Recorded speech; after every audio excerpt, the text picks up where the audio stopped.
Hello little learners, कैसे हैं आप सब लोग। मैग्नेट ब्रेन्स में आपका स्वागत है। मैं हूं आपकी इंग्लिश एजुकेटर और आज की क्लास में हम लोग चैप्टर 2 की एक्सरसाइजेस कवर करने वाले हैं। इसके पहले वाली क्लास में हमने चैप्टर 2 का एक्सप्लेनेशन देखा था। अगर वो वीडियो आपने अब तक नहीं देखी है तो आप आई बटन पे क्लिक करके वो वीडियो देख सकते हैं या डिस्क्रिप्शन बॉक्स में आपको उसका लिंक दिया गया है। इसके पहले कि हम लोग चैप्टर 2 की एक्सरसाइजेस स्टार्ट करें, हम उसका एक क्विक रिवीजन करते हैं। इस चैप्टर में हमने एक छोटे बच्चे की कहानी देखी थी कि कैसे उसने अपनी ऑनेस्टी से अपनी मम्मी का दिल खुश कर दिया था। चैप्टर स्टार्ट होता है कि चिन्ना एक छोटा सा बच्चा है जो 4th ग्रेड में पढ़ता है। वो अपने स्कूल से घर लौट रहा होता है।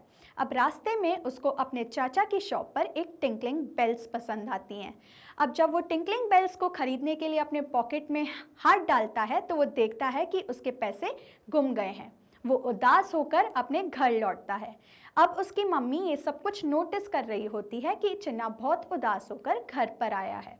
तो वो चिन्ना के पास जाती हैं और उससे पूछती हैं कि क्या हुआ चिन्ना, और फिर चिन्ना उनको बताता है कि उसके पैसे गुम गए हैं। तो उसकी मम्मी उसको कंसोल करती हैं, उसको समझाती हैं कि कोई बात नहीं चिन्ना, इस बार तो ठीक है, लेकिन आगे से ध्यान रखना।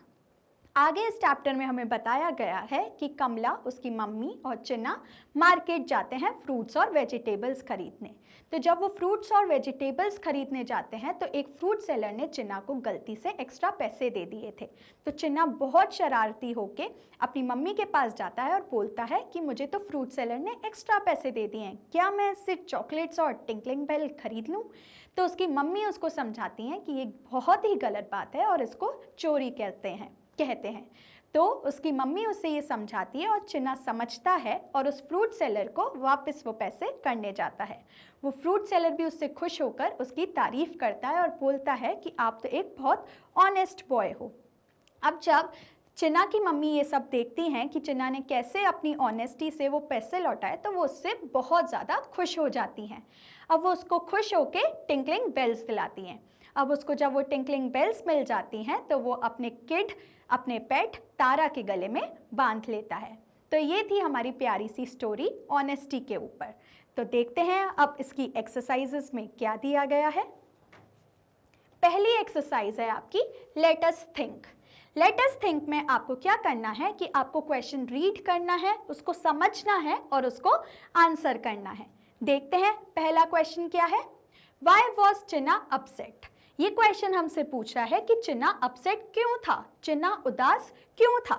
तो देखते हैं इसका answer. Chinna was upset because he lost the money his दादाजी had given him and he couldn't buy the tinkling bells for his pet kid तारा। चिन्ना उदास क्यों था? क्योंकि उसके जो दादाजी ने उसको जो पैसे दिए थे वो उससे गुम गए थे, और अगर पैसे गुम गए थे तो वो जो टिंकलिंग बेल्स उसको पसंद आई थी वो उसको खरीद नहीं पाया था, इसलिए वो उदास था। नेक्स्ट क्वेश्चन देखते हैं। How did Kamala help Chinna feel better. How did उसकी जो मम्मी थी उसने कैसे चिन्ना को अच्छा फील कराया, ये हमें इस क्वेश्चन में पूछा गया है। Kamla consoled Chinna by wiping his tears, comforting him and promising to give him money to buy the bells. कमला ने क्या किया था? कमला ने उसको समझाया था, चिन्ना को कंसोल किया था, उसके आंसू पोंछे थे और उसको प्यार से समझाया था और उसको प्रॉमिस किया था कि वो उसको पैसे देंगी ताकि वो टिंकलिंग बेल्स खरीद सके। She also encouraged him to be careful with money in the future. और उसने क्या किया था? उसको एनकरेज किया था, उसको ये भी समझाया था कि आगे से ध्यान रखें कि वो पैसे ऐसे गुम ना हो। नेक्स्ट क्वेश्चन पर चलते हैं। What did the fruit seller do by mistake? अब इस क्वेश्चन में हमसे पूछा गया है कि फ्रूट सेलर से कौन सी गलती हुई थी। तो क्या गलती हुई थी? The fruit seller gave Chinna 10 rupees extra as change by mistake. तो फ्रूट सेलर ने क्या किया था? चिन्ना को 10 रुपीज़ एक्स्ट्रा गलती से दे दिए थे। नेक्स्ट क्वेश्चन पर चलते हैं। How did Chinna manage to buy the bells from चाचा in the end? अब इस क्वेश्चन में पूछा गया है कि आखिरी में चिन्ना ने कैसे मैनेज किया वो टिंकलिंग बेल्स को खरीदना। तो इस आंसर में Chinna's mother felt pleased with his honesty when he returned the extra money to the fruit seller. So she took him to Chacha's shop and gave him money to buy the tinkling bells. अब आखिरी में क्या हुआ था, चीना की mummy चिन्ना से बहुत ज़्यादा खुश हो गई थी क्योंकि उसने अपनी ऑनेस्टी दिखाई और उस फ्रूट सेलर को एक्स्ट्रा पैसे जो मिल गए थे वो लौटाए। तो वो ही उसको चाचा की शॉप पर लेके गई थी और पैसे दिए थे ताकि वो टिंकलिंग बेल्स खरीद सके। आगे देखते हैं। अब लेट अस थिंक में आपका नेक्स्ट क्वेश्चन है राइट टी फॉर ट्रू और एफ फॉर फॉल्स। मतलब कि हमें ये कुछ सेंटेंसेस दिए हुए हैं बुक से और हमें इनको क्या करना है, इनको पढ़ना है और देखना है कि ये सही है कि गलत है। सही के लिए हमें टी फॉर ट्रू लिखना है और गलत के लिए एफ फॉर फॉल्स। तो देखते हैं पहला सेंटेंस क्या है। चिन्ना wanted to buy the bells to attach them to his cycle. चिन्ना को बेल्स इसलिए चाहिए थी क्योंकि उसको अपने बाईसाइकिल, अपनी साइकिल में लगानी थी। नहीं, उसको तो अपनी पेट तारा के लिए वो टिंकलिंग बेल्स चाहिए थी। तो ये आंसर क्या हो गया हमारा, फॉल्स। नेक्स्ट सेंटेंस देखते हैं। चिन्ना's mother Kamala comforted him when he came home feeling sad. चिन्ना की मम्मी कमला ने उसको प्यार से समझाया था कि ऐसे उदास नहीं होते हैं। तो हाँ, ये तो सही है कि जब वो घर पे उदास होकर आया था तो उसकी मम्मी ने उसको कंसोल किया था। तो इसका आंसर हो जाएगा ट्रू। नेक्स्ट सेंटेंस हमें दिया हुआ है the fruit seller gave Chinna 20 rupees extra as change. नहीं, फ्रूट सेलर ने तो 10 रुपीज एक्स्ट्रा दिए थे चिन्ना को। तो ये आंसर क्या हो जाएगा हमारा, फॉल्स। क्या हो जाएगा, फॉल्स। नेक्स्ट सेंटेंस हमें दिया हुआ है Chinna decided to keep the extra money and bought chocolates with it. तो चिन्ना ने क्या ऐसा किया था कि वो पैसे अपने पास रख दिए थे और सोचा था कि मैं उससे चॉकलेट खरीदूं? नहीं, चिन्ना ने तो वो फ्रूट सेलर को वापस कर दिए थे पैसे। तो ये आंसर क्या हो गया, फॉल्स। नेक्स्ट सेंटेंस हमें दिया हुआ है the fruit seller was unhappy when Chinna return the extra money. कि फ्रूट सेलर उदास था जब चिन्ना ने उसको पैसे लौटाए। तो ये तो गलत है। चिन्ना के जब फ्रूट सेलर ने तो बहुत तारीफ की थी उसकी ऑनेस्टी की, क्योंकि चिन्ना ने अपनी ऑनेस्टी दिखाई थी और वो पैसे लौटाए थे। तो ये भी हमारा आंसर हो गया फॉल्स। आगे बढ़ते हैं, नेक्स्ट एक्सरसाइज देखते हैं। अब नेक्स्ट एक्सरसाइज है हमारी थिंक एंड डिस्कस। हमें सोचना है और उस चीज़ को डिस्कस करना है। देखते हैं पहला क्वेश्चन क्या है। Why do you think Chinna decided to return the money instead of keeping? अब हमें इस क्वेश्चन में पूछा गया है कि आप ऐसा क्यों सोचते हैं कि चिन्ना ने ऐसा क्यों डिसाइड किया कि हम मुझे वो मनी को रिटर्न करना चाहिए रादर देन कि मेरे को उसके अपने पास रखना चाहिए। तो इसका आंसर देखते हैं। Chinna decided to return the money because his mother helped him to understand that keeping it would be like act of stealing. चिन्ना ने इसलिए डिसाइड किया उस मनी को रिटर्न करना क्योंकि उसकी मम्मी कमला ने उसको समझाया कि अगर वो अपने पैसे इस पे रख देगा, वो फ्रूट सेलर के एक्स्ट्रा दिए हुए पैसे अपने पास रख लेगा, तो इसको हम लोग चोरी कहते हैं और चोरी करना बुरी बात होती है। She reminded him how he felt when he lost his own money and Chinna realized the fruit seller would feel the same way. और उसकी मम्मी ने उसको ये भी याद दिलाया कि जब पहले उसके पैसे गुम हो गए थे तो उसको कितना बुरा लगा था। तो फ्रूट सेलर को भी ऐसा ही लगेगा, ऐसा उसको समझाया। He wanted to be honest and do the right thing. चिन्ना को ऑनेस्ट होना था, उसको सच्चाई दिखानी थी और उसको सही चीज़ करनी थी। नेक्स्ट क्वेश्चन देखते हैं क्या दिया गया है। Think of a time when you found something that didn't belong to you, what did you do, how did it make you feel. अब हमें एक ऐसा टाइम सोचना है कि कभी आपको कोई ऐसी चीज़ मिली हो जो आपकी ना हो और उसका आपने क्या किया और उसको करके आपको कैसा लगा। तो देखते हैं आंसर क्या है। Once I found someone's glasses on the playground during my sports period. एक बार की बात है, किसी का चश्मा मुझे प्लेग्राउंड में मिला था मेरे स्पोर्ट्स पीरियड में। I didn't knew to whom it belonged, so I submitted them to my class teacher. मुझे नहीं पता था कि वो किसके हैं, तो मैंने अपने क्लास टीचर को दे दिया। She informed the staff and announcement was made for the same. अब मेरी क्लास टीचर ने क्या किया, बाकी स्टाफ को बताया और उसके लिए अनाउंसमेंट करवाया। I was happy because I knew I had done right thing. मैं खुश था क्योंकि मुझे तो पता था कि मैंने तो सही चीज़ की है। तो ऐसे ही आपको भी ऑनेस्ट रहना है स्टूडेंट्स। देखते हैं नेक्स्ट क्वेश्चन। अब हमारा लेट अस थिंक वाला पार्ट होता है कंप्लीट और हम आते हैं लेट अस लर्न पे। इसमें हमें नई नई चीज़ें सीखने को मिलेंगी। पहला क्वेश्चन देखते हैं, फाइंड द गिवन वर्ड्स। अब हमें इस एक्सरसाइज में क्या करना है कि हमें एक बॉक्स दिया गया है। इस बॉक्स में जितने भी हमें वर्ड्स दिए हुए हैं जैसे कि calm, honest, love, respect, fair, truth, loyal, courage, kind, peace, हमको इस बॉक्स में से इनको ढूंढना है। तो देखते हैं, पहला वर्ड है हमारा पीस। तो पीस हमें कहाँ दिया है? ये दिया है। नेक्स्ट वर्ड है हमारा लॉयल। तो लॉयल हमें यहाँ पर दिया गया है। नेक्स्ट वर्ड है हमारा फेयर। फेयर हमें यहाँ दिया है। नेक्स्ट वर्ड है हमारा रिस्पेक्ट। रिस्पेक्ट हमें इस बॉक्स में यहाँ पर दिया गया है। नेक्स्ट वर्ड है हमारा करेज। करेज हमें यहाँ पे वर्टिकल लाइन में दिया गया है। नेक्स्ट है हमारा वर्ड ट्रुथ। ट्रुथ भी हमें करेज के जस्ट आगे ही दिया गया है। नेक्स्ट वर्ड है हमारा काइंड और काइंड हमें फेयर के ही पास में कहीं तो भी दिया है। नेक्स्ट है हमारा वर्ड ऑनेस्ट। ठीक है, आगे बढ़ते हैं। नेक्स्ट एक्सरसाइज है हमारी रीड द फॉलोइंग। हमें इसे पढ़ना है और समझने की कोशिश करनी है। Chinna, Charu and Jasmine are friends. Chinna, Charu और जैस्मिन आपस में दोस्त हैं।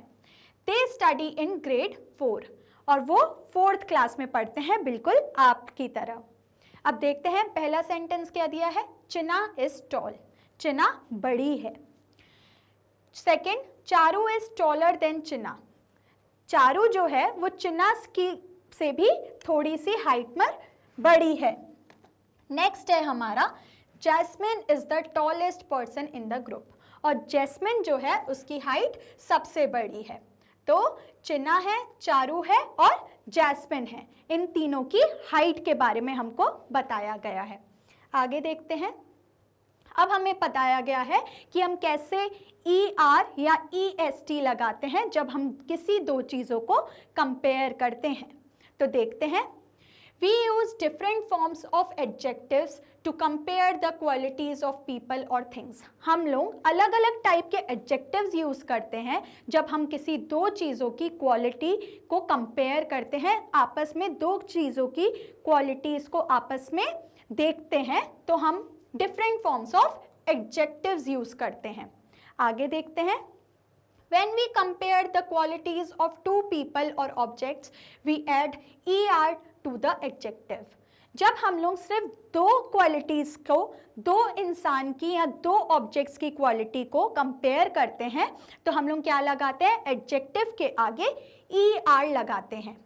और हम जब किसी भी दो चीज़ों को कंपेयर करते हैं तो हम उसके बीच में देन लगाते हैं। क्या लगाते हैं?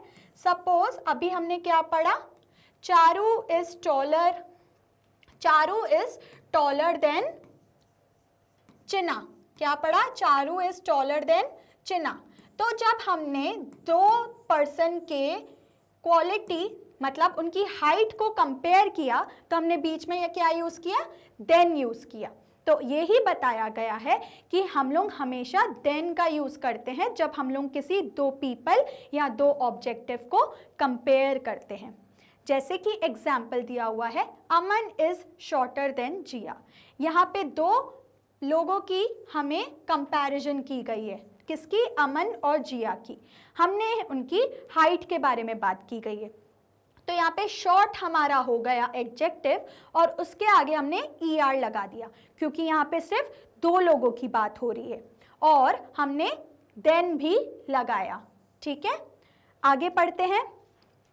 When the comparison is made in whole group or collection, we add EST to the adjective. अब आगे दिया गया है कि पहले तो हमने सिर्फ दो लोगों की बात की। अब जब हम दो लोग के ज़्यादा बात करते हैं, मतलब हम किसी ग्रुप की बात करते हैं, तो हम लोग एडजेक्टिव में क्या लगाते हैं? EST लगाते हैं। क्या लगाते हैं? EST। एग्जाम्पल दिया गया है, February is the shortest month of the year. यहाँ पे भी हमने देखो, अब इसमें फरवरी की बात की गई है और उसको बाकी सारे मंथ से कंपेयर किया गया है। अब मंथ हमारे होते हैं 12, तो अब जब हमने 2 से ज़्यादा चीज़ों की बात की तो हमने एडजेक्टिव के आगे EST लगाया, ये ही हमें समझाया गया है। आगे देखते हैं। अब जो हमने समझा EST और ER के बारे में, हम जो एडजेक्टिव के आगे लगाते हैं, अब उसी को समझते हुए हमें ये एक्सरसाइज को सॉल्व करना है। देखते हैं।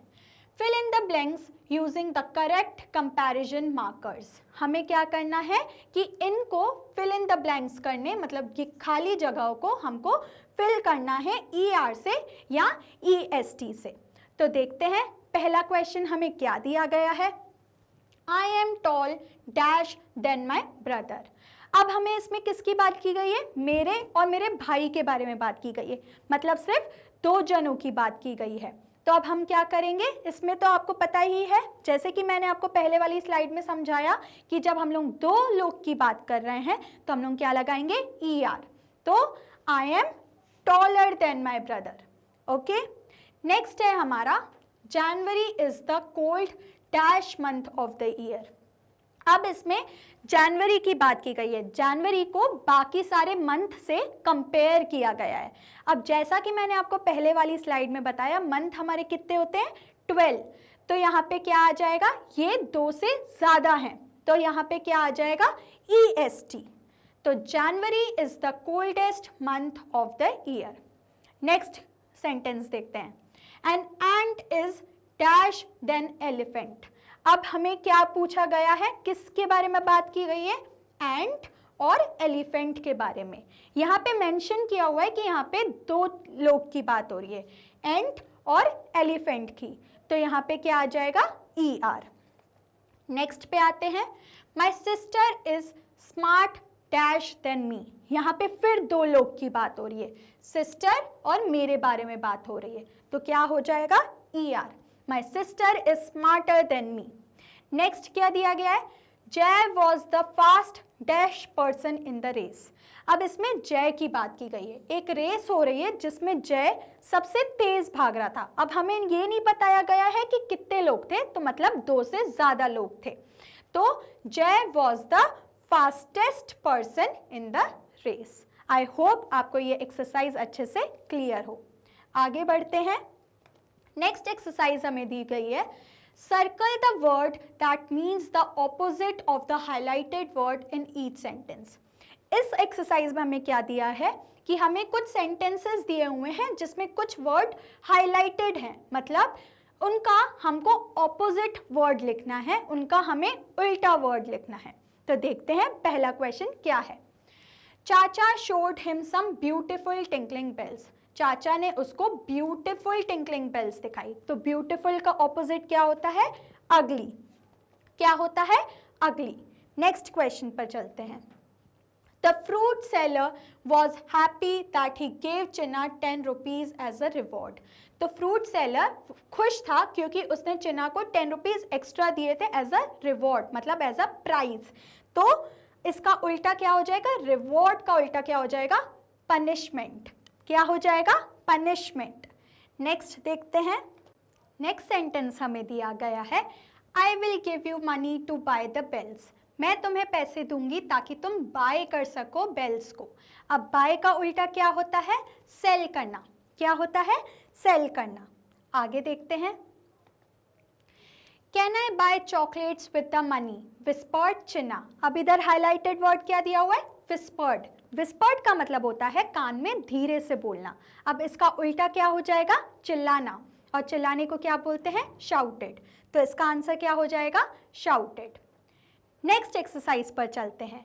अब इस एक्सरसाइज में हमको सुनना है और समझने की कोशिश करनी है। देखते हैं। Your teacher will read out the story the tinkling bells once again to you. आपकी टीचर आपको जो टिंकलिंग बेल स्टोरी है वो फिर से सुनाएंगी। Now read the following sentences and number them in the sequence of the story। अब हमें इस एक्सरसाइज में क्या दिया हुआ है, कुछ सेंटेंसेस दिए हुए हैं जो जम्बल्ड फॉर्म में दिए हुए हैं, उल्टे सीधे दिए हुए हैं।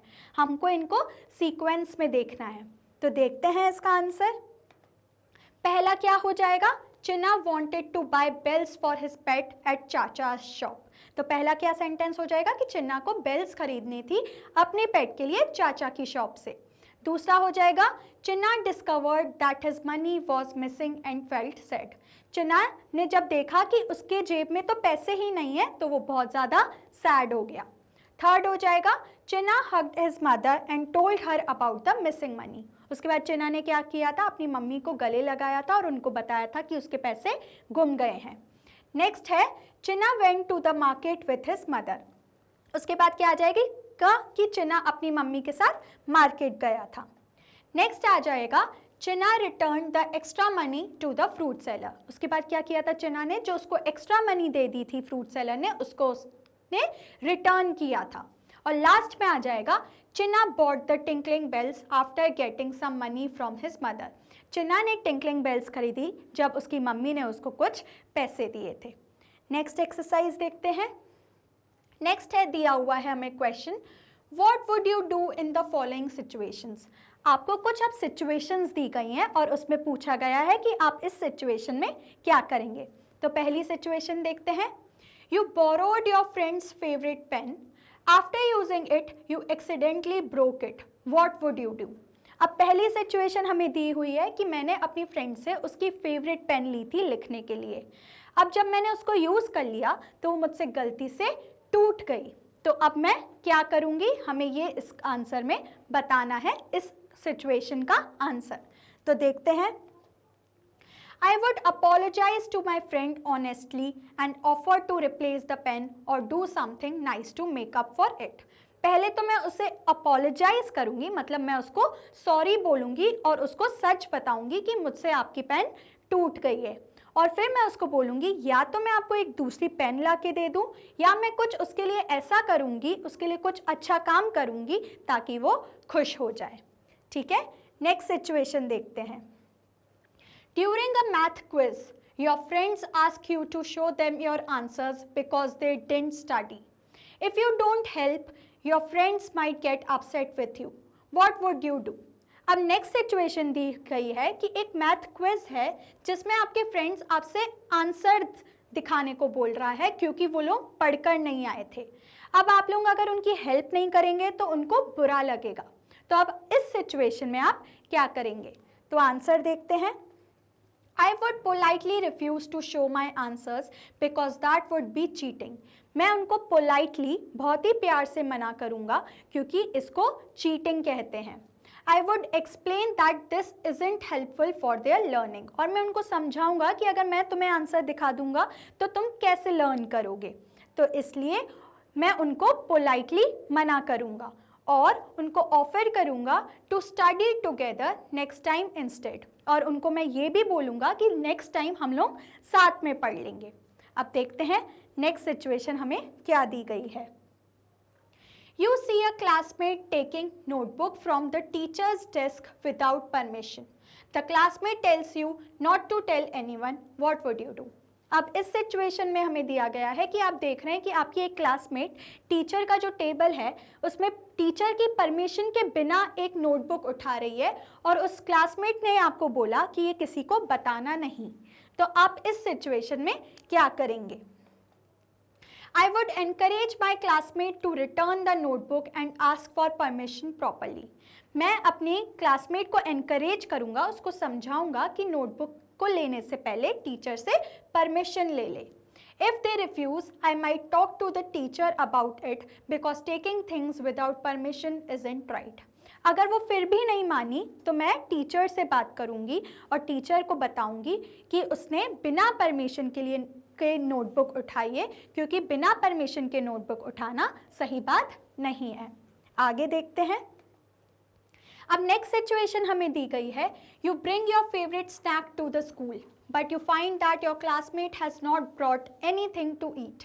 You are really want to enjoy the snack alone, what would you do. अब हमें नेक्स्ट सिचुएशन दिया गया है कि आप एक अच्छा खाना ले आए हैं स्कूल में अपने लिए, पर आपने देखा कि आपकी एक क्लासमेट है जो कुछ नहीं लाई है खाने के लिए और आपको अपना स्नैक अकेले ही एंजॉय करना है। तो आप क्या करेंगे ऐसी सिचुएशन में?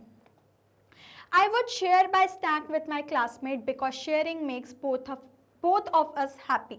मैं अपनी क्लासमेट के साथ वो शेयर करूँगी स्नैक, क्योंकि अगर मैं शेयरिंग करूँगी तो उससे हम दोनों को ही खुशी मिलेगी. I know how it feels to be hungry when others are eating. क्योंकि मुझे पता है कि कितनी भूख लगती है जब बाकी सब खा रहे होते हैं. देखते हैं, आगे बढ़ते हैं. अब नेक्स्ट एक्सरसाइज है हमारी लेट अस राइट की. अब हमें इसमें लिखना है, हमें इसमें अच्छे से लिखना सीखना है.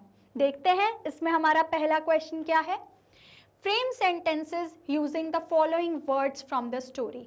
अब हमें क्या करना है, हमें कुछ वर्ड्स दिए गए हैं, हमको इनसे सेंटेंसेस बनाने हैं. देखते हैं हमारा पहला वर्ड क्या है, स्माइलिंग. स्माइलिंग का क्या मतलब होता है, मुस्कुराना. इसका सेंटेंस क्या बन सकता है, the little girl was smiling after she got a new toy.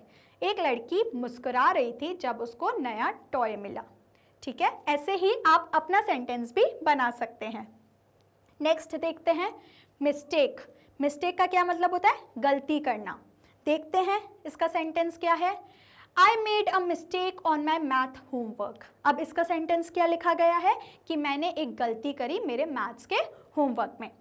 Next देखते हैं कौन सा वर्ड दिया है, ऑनेस्ट. ऑनेस्ट मतलब सच्चाई बोलना, किसी को झूठ नहीं बोलना, किसी को धोखा नहीं देना या किसी की कोई भी चीज़ चोरी नहीं करना. देखते हैं इसका सेंटेंस क्या बन सकता है, it will be always honest with my friends and family. क्या दिया है, I will be always honest with my friends and family. ठीक है, नेक्स्ट देखते हैं क्या वर्ड दिया गया है. नेक्स्ट वर्ड दिया गया है प्रेज. प्रेज मतलब किसी की तारीफ करना. देखते हैं क्या सेंटेंस बना है, teacher praises students when they do well in their studies.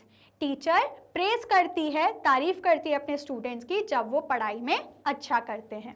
Next देखते हैं केयरफुल. केयरफुल का क्या मतलब, ध्यान से. तो देखते हैं क्या है, please be careful when you cross the road. Please ध्यान रखना जब आप रोड को क्रॉस कर रहे हो. आगे बढ़ते हैं.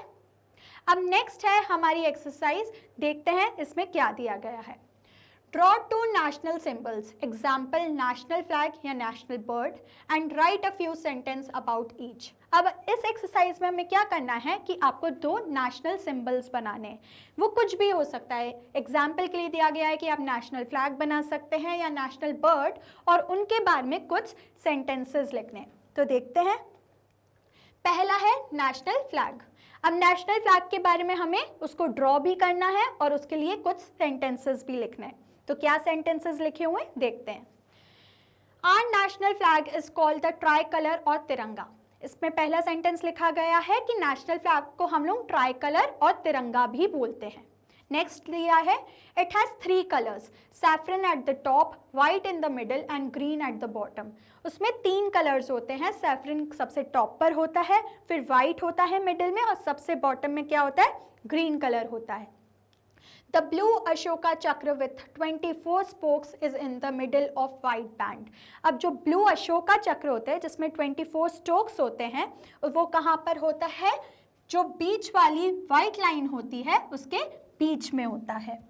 The saffron colour represents courage, the white represents peace and the green represents fertility. तो जो सैफरन कलर है वो क्या रिप्रेजेंट करता है, क्या दिखाता है, करेज मतलब ताकत. वाइट कलर हमें क्या दिखाता है, पीस. पीस मतलब शांति. और हमारा जो ग्रीन कलर है वो फर्टिलिटी को दिखाता है, मतलब एग्रीकल्चर को दिखाता है. आगे देखते हैं. नेक्स्ट हमें बनाना है बर्ड का. आप ऐसे कुछ भी नेशनल सिंबल बना सकते हैं. यहाँ पे पिकॉक को दिया गया है जो है हमारा नेशनल बर्ड. उसके बारे में कुछ सेंटेंसेस लिखे हुए हैं. पहला है, the peacock is a national bird. जो पिकॉक है वो हमारा नेशनल बर्ड है. It has beautiful blue and green feathers. उसके पास बहुत ही ब्यूटिफुल ब्लू और ग्रीन कलर के फेदर्स हैं, पंख हैं. The male peacock spreads its colorful tail feathers in a fan-like display during the rainy season. अब जो हमारा मेल पिकॉक होता है वो क्या करता है, बारिश के मौसम में जो उसके पंख है उसको ऐसे फैलाता है. ठीक है. नेक्स्ट सेंटेंस हमें दिया है, peacocks are found in many parts of the India and are protected birds. और जो पिकॉक्स हैं हमें वो बहुत सारे इंडिया के पार्ट्स में मिलता है, बहुत सारे स्टेट्स में मिलता है और उसको हम लोग बहुत अच्छे से प्रोटेक्ट करके रखते हैं। आगे बढ़ते हैं। अब हमें नेक्स्ट पार्ट है हमारी एक्सरसाइज का, लेट अस डू। इसमें हम लोग कुछ एक्टिविटीज़ करेंगे और उनसे कुछ सीखेंगे। तो देखते हैं पहली एक्टिविटी क्या है। Create your own bell craft similar to the bells Chinna wanted for his pet. इसमें हमें खुद की बेल्स बनानी है जैसे चिना को अपने पेट के लिए चाहिए थी। अब उसके लिए हमें कुछ मटेरियल्स रिक्वायर्ड है, तो वो हम देखते हैं क्या क्या नीडेड है। पहला है स्मॉल मेटल बॉटल कैप्स। हमें किसी भी बॉटल का ढक्कन चाहिए, और स्मॉल टिन कैंस, या हमें किसी भी बॉटल के ढक्कन चाहिए या कोई जो हम कैंस यूज़ करते हैं ना जिसमें हम लोग सॉफ्ट ड्रिंक्स पीते हैं, वो भी चलेगा। तो इन दोनों में से किसी एक चीज़ हमें चाहिए। नेक्स्ट हमें क्या चाहिए, स्ट्रिंग चाहिए, about 12 to 15 inches for each bell. अब स्ट्रिंग क्या होता है, हमें धागा चाहिए 12 से 15 इंच का। नेक्स्ट क्या चाहिए, हमें ओल्ड कार्डबोर्ड चाहिए, हमें पुराना कार्डबोर्ड चाहिए जिसमें हम लोग टैग या डेकोरेशन आइटम्स बना सकें। नेक्स्ट देखते हैं, स्मॉल पेबल्स, बीन्स और बीड्स चाहिए। हमें छोटे पत्थर चाहिए या बीन्स चाहिए या हमें बीड्स चाहिए मतलब मोती चाहिए। नेक्स्ट देखते हैं, हमें एल्यूमिनियम फॉइल चाहिए। नेक्स्ट चाहिए मार्कर्स, क्रेयॉन्स और पेंटिंग कलर्स, मतलब आपको उसको बनाने के लिए और उसको डेकोरेट करने के लिए मार्कर्स चाहिए, क्रेयॉन्स चाहिए और पेंटिंग कलर्स चाहिए।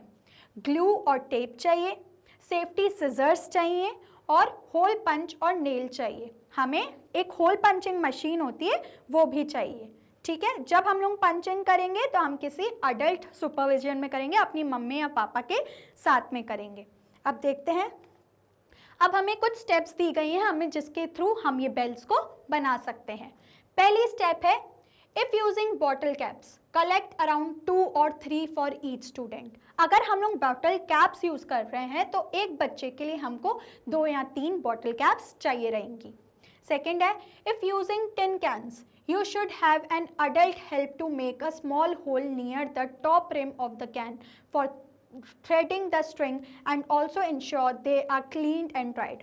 और अगर हम टिन कैंस यूज़ कर रहे हैं तो हमें किसी अपने बड़े की मदद से उसका जो टॉप होता है, उसका जो टॉप रिम होता है उसमें होल करवाना है ताकि हम उसमें धागे को अटैच कर सकें।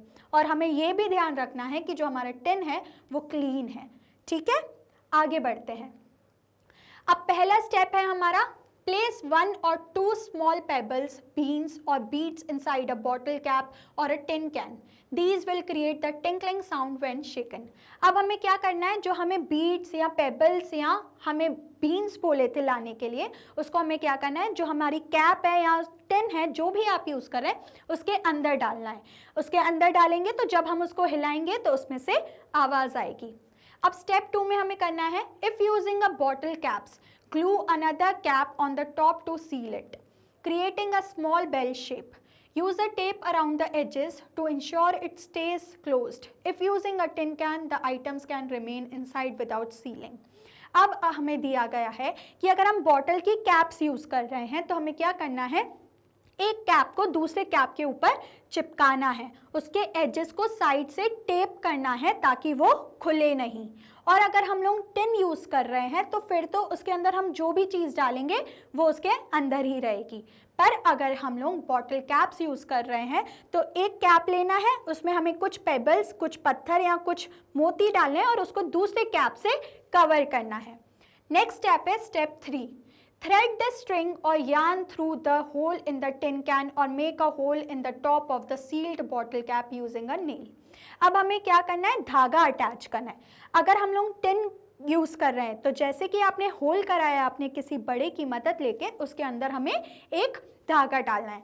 और अगर हम लोग बॉटल कैप यूज़ कर रहे हैं तो बॉटल कैप के ऊपर भी हमें एक छोटा सा होल करना है और उसमें धागा अटैच करना है। आगे देखते हैं, tie a knot at the end of the string to secure it, allowing the bell to hang from the string। अब हमने जब धागा अंदर डाला तो उसके एंड में हमें एक नॉट बांधनी है, एक गठान बांधनी है, ताकि वो उससे बाहर ना निकले, उसको सिक्योर करके रख सके, और जब हम उसको ऊपर से ऐसे पकड़ें तो वो बाहर नहीं निकल के आ जाए। अब नेक्स्ट स्टेप है हमारा, cut a small piece of aluminum foil and wrap it around the bell to give it a shiny decorative appearance। अब हमारा जो बेल है, मतलब आपने जो बॉटल का कैप का कवर को बनाया है या टिन यूज किया है, उसको हमको किससे कवर करना है? एल्यूमिनियम फॉइल से, ताकि उसमें एक बहुत शाइनी, बहुत चमकीला डेकोरेटिव अपीयरेंस हो। ठीक है। नेक्स्ट है हमारा, डेकोरेट विथ मार्कर्स, crayons और paint if desired. You can also add patterns, colours और even drawings on the foil. अब हमने जो फॉइल को कवर किया है उसको या आप मार्कर से कलर कर सकते हैं, क्रेयॉन से या पेंटिंग, या उसके ऊपर कुछ ऐसे पैटर्न्स बना सकते हैं जिससे वो सुंदर लगे। अब नेक्स्ट स्टेप पर आते हैं, step 7। Cut a small shape out of a cardboard and punch a hole at the top. अब हमने जो कार्डबोर्ड लिया था उसमें आप कोई सा भी शेप बनाएं, खुद का सर्कल बना सकते हैं, हार्ट बना सकते हैं या स्टार बना सकते हैं, और उस शेप के ऊपर भी आपको एक होल करना है। Step 8, you can write your name, draw picture और कलर द टैग। मतलब कि वो जो कार्डबोर्ड है उसमें आप अपना नाम भी लिख सकते हैं, कोई पिक्चर भी बना सकते हैं या कोई कलर भी कर सकते हैं। Thread the tag onto the string above the bell, tying it in the place। अब क्या करना है हमें? वो जो हमने टैग बनाया है हमको उसको बेल के ऊपर एक धागे से अटैच करना है। अब स्टेप 10 है, adjust the length of the string as needed and make sure the bells can dangle freely to create the tinkling sound। अब हमें अपने चॉइस से, अपनी नीड के अकॉर्डिंग स्ट्रिंग को लंबा करना है, मतलब धागे को लंबा करना है, जितनी हमें बेल चाहिए उतना हमें लंबा करना है, और उसको हिला के देखना है कि उसमें से आवाज आ रही है कि नहीं। अब लास्ट स्टेप है, shake the bells to hear the sound and enjoy your creation. अब लास्ट में हमें क्या है कि उसको शेक करना है, उसको हिला के देखना है और अपना एंजॉय करना है कि आपने क्या बनाया है। नेक्स्ट देखते हैं। अब नेक्स्ट एक्टिविटी है हमारी फन विथ मैचस्टिक्स। अब हम जो तीली होती है, जो माचिस की तीली होती है, उसके साथ फन करेंगे। अब हमें क्या करना है, हमें कुछ इक्वेशंस दी हुई हैं, हमको उसको फिक्स करना है। इस एक्टिविटी का ऑब्जेक्टिव क्या है कि जो भी इक्वेशन दी हुई है हमको सिर्फ एक तीली हिलानी है, एक मैचस्टिक्स हिलानी है और उस इक्वेशन को ठीक करना है। अब एक पजल हमारे लिए सॉल्व्ड है। जैसे इसमें दिया हुआ है ये 9 बना हुआ है, ये 2 बना हुआ है, 9 - 2 यहाँ पे दिया हुआ है 8। अब ये तो गलत है। अब इसको फिक्स कैसे करेंगे? हम लोग ये वाली मैचस्टिक उठा के, ये वाली जो मैचस्टिक है उसको क्या करेंगे, उठा के यहाँ पर रख देंगे। कहाँ पर रखेंगे? यहाँ से जो मैचस्टिक थी वो यहाँ पर रख दी, तो ये 8 - 2 क्या हो गया? 6। तो ये इक्वेशन हमारी क्या हो गई? सही हो गई। क्या हो गई? ये हमारी इक्वेशन सही हो गई। तो अब नेक्स्ट इक्वेशन देखते हैं। नेक्स्ट इक्वेशन हमें दी गई है 9 + 9 = 9। मतलब ये कुछ ऐसा बना हुआ है, 9 + 9 और =9 दिया हुआ है। अब हम इसको कैसे फिक्स करेंगे? आप सोचिए। अब हम इसमें क्या करेंगे, ये वाली जो हमारी मैचस्टिक है, मतलब ये वाली जो हमारी मैचस्टिक है, हम इसको यहाँ पर कर देंगे। तो ये कैसा बन जाएगा? ये पहला 9 है। अब ये वाली मैचस्टिक को उठा के मैंने यहाँ रख दिया, तो ये ऐसा हो जाएगा। तो ये क्या हो जाएगा? 9 + 0 = 9। तो ये इक्वेशन हमारी सही हो जाएगी। आई होप आपको ये एक्सरसाइज क्लियर है। आगे बढ़ते हैं। अब हमारा नेक्स्ट एक्सरसाइज है लेट अस एक्सप्लोर। हम इसमें कुछ खोजेंगे और उससे कुछ सीखेंगे। देखते हैं इसमें क्वेश्चन में क्या लिखा है। We have read about Chinna's love for tinkling bells in the story. Collect or draw pictures of different types of bells found in India. अब हमें क्या करना है कि जैसे कि हमने देखा स्टोरी में कि चिन्ना को टिंकलिंग बेल्स से कितना प्यार था, उसको कितनी अच्छी लगती थी वो टिंकलिंग बेल्स, ऐसे ही अब हमें क्या करना है, हमें भी ऐसे अलग अलग टिंकलिंग बेल्स देखनी है कि हमारे इंडिया में कौन कौन सी टाइप की बेल्स यूज़ होती हैं, कौन कौन से शेप्स की बेल यूज़ होती है, उनको हमें ड्रॉ करना है या उनको पेस्ट करना है। ठीक है, समझ आया स्टूडेंट्स? इसी के साथ हमारी एक्सरसाइजेज होती हैं कंप्लीट और नेक्स्ट क्लास में हम लोग स्टार्ट करेंगे चैप्टर 3 के साथ। ऐसे ही इंटरेस्टिंग वीडियोस देखने के लिए आप मैग्नेट ब्रेन्स के यूट्यूब चैनल, मोबाइल एप्लीकेशन या वेबसाइट को विजिट कर सकते हैं। ई नोट्स या ई बुक्स का लिंक आपको डिस्क्रिप्शन बॉक्स में दिया गया है। Magnet brains high quality education provide करती है free of cost. Magnet brains के कुछ टॉप कोर्सेज हैं जो आपको कुछ इंग्लिश और हिंदी दोनों मीडियम में अवेलेबल हैं। आप हमें बाकी प्लेटफॉर्म्स पर भी फॉलो कर सकते हैं। लाइक, शेयर और सब्सक्राइब करना ना भूलें। अगली क्लास में मिलते हैं। Until then keep learning and take care.